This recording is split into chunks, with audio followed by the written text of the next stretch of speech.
नमस्कार शेतकरी मित्रांनो, आज आपण पाथरे तालुका राहुरी जिल्हा अहमदनगर या गावामध्ये सुंदर रखमाजी जाधव यांच्या शेतावरती या ठिकाणी आहोत. सुंदर भाऊंनी इथं आशा 90-11 हा वाण केला आहे आणि सुंदर भाऊंचे वडील आता आपल्यासोबत आहेत आणि त्यांच्या समवेत आपण या ठिकाणी आशा 90-11च्या झाडाचे या ठिकाणी बोल काउंट करणार आहेत. आपण बघू शकता मित्रांनो, आशा कोणत्या पद्धतीने या ठिकाणी आला आहे आणि खरंच अतिशय दर्जेदार असा वाण या ठिकाणी सुंदर भाऊंनी या ठिकाणी आणला आहे. तर बघू शकता मित्रांनो, हे बघा अतिशय सुंदर असं पीक या ठिकाणी आणलं आहे. तर या ठिकाणी आपण काटोळे साहेबांच्या समवेत आपण या ठिकाणी या झाडाचे बोल काउंट करणार आहे. धन्यवाद साहेब. काका, आपण आता बोंड मोजायला सुरुवात करू. तेव्हा काही खालची फांदी आहे 1, हे पुढे 2, 3, 4, 5, 6, 7, 8, हे 9, तेव्हा हे 10, 11, 12, 13, 14, 15, 16, 17, 18, 19, 20, 21, 22, 23, 24, 25, 26, 27, 28, 29, 30, 31, 32, 33, 34, 35, 36, 37, 38, 39, 40, 41, 42, 43, 44, 45, 46, 47, 48, 49, 50, 51, तेव्हा हे 52, 53, 54, 55,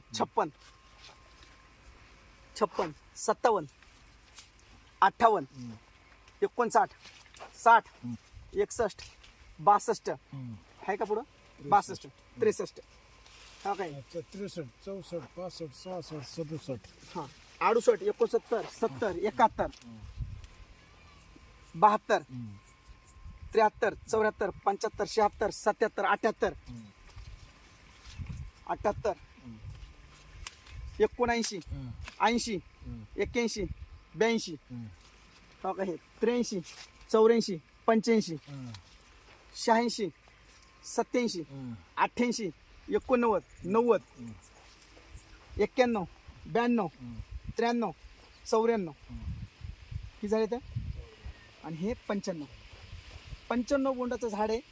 आपण आता तुमच्या शेतामध्ये दुसऱ्या जे कंपनीचं कापूस लावलेलं, आपण त्याचं नाव घेणार नाही. त्या कापसाच्या झाडाला किती बोंड आहेत? 50 बोंड होते. आपल्या झाडाला 94 बोंड आहेत. झाड कुठेही वाकलेलं नाहीये, झुकलेलं नाहीये आणि अतिशय शेंड्याचं जे बोंड आहे सेम साईज आपल्याला बुडाच्या बोंडाची आणि शेंड्याच्या बोंडाची साईज आहे. नुजूडू सीड्सचं हे 90-11 वाण आशा हे रखमाजी भाऊकडे लावलेले आहे आणि त्यांनी पण त्यांच्या शेतामध्ये दुसरे वाण पण लावलेले आहेत. दोन्ही वाणामधला फरक पण आज त्यांच्या समोर आहे. 50 बोंडाचं झाड झुकते आणि हे 100 बोंड लागून हे झाड झुकणार नाही. म्हणजे मजबूत जो बांधा आहे, बांधा एकदम मजबूत आहे. पान एकदम पाहायला गेलं तर कमी पान आहेत, पण पानाची साईज जी आहे आपण पाहू शकता या ठिकाणी, पानाची साईज अतिशय चांगल्या पद्धतीची आहे. आणि रोगराई जी आहे ती रोगराई अजिबात काही आपल्याला दिसत नाही, प्लेन पान आहेत. म्हणजेच शेतकऱ्याला उत्पादन देणारा वाण जर कुठला असेल तो नुजूडू सीड्सचा 90-11 आशा असं म्हणायला हरकत नाही. भाऊंची आमची 2-3 वर्षाखाली पण भेट झाली होती. फील्ड विजिटसाठी भाऊ टेकाळी वस्तीला आले होते आणि आज त्यांच्या शेतामध्ये सुद्धा त्यांनी आशा लागवड केलेली आहे. तर निश्चितच भाऊ, तुम्ही आशा लावून खुश आहेत का? खुश आहे सध्या. खुश आहेत, सध्यापर्यंत खुश आहेत. निश्चितच उत्पन्न आल्यानंतर भाऊ आणखीन खुश होतील, कारण 50 बोंड आणि 100 बोंड. तुमचं काय हे उत्पन्न बाबतीत? ते आतापर्यंत आता जे उत्पन्न तुम्हाला येईल, आता आपल्याकडे 100 बोंड आहेत. आपली लागवड 6x1 वर केलेली आहे. सरासरी जर आपण पाहायला गेलं तर 6x1 वर जर पाहायला गेलं तर 6×7=42, 43,560 स्क्वेअर फुटामध्ये 7,000 पेक्षा जास्त झाडं बसतात. तूट वगैरे आपण जर पाहायला गेलं सोडून दिली तरी 7,000 झाडं आपल्याकडे मिळतील. आणि ॲव्हरेज बोलाचं जर काउंट आपण हे 94 बोंड आज आपण प्लॉटच्या मध्ये एकदम कडीचं झाड पाहिलेलं नाही किंवा बाकीचे कुठले झाड जर पाहायला गेलं तर जवळपास आपल्याला 50-60-70, 50-60-70 आपल्याला बोल काउंट मिळालेले आहेत. आणि 6 ग्रामचं जर बोंड आपण पाहायला गेलं आणि 6 ग्राम नाही, हा पेक्षा खालचं बोंड आपल्याला याच्यामध्ये भेटत नाही. आशासाठी पर्टिक्युलरली व्हरायटी वाईज तुमच्याकडे ज्या बाकीच्या व्हरायटी आहेत त्याचं बोंड लहान आहे, त्याचं वजन तुम्हाला केलं लक्षात येईल.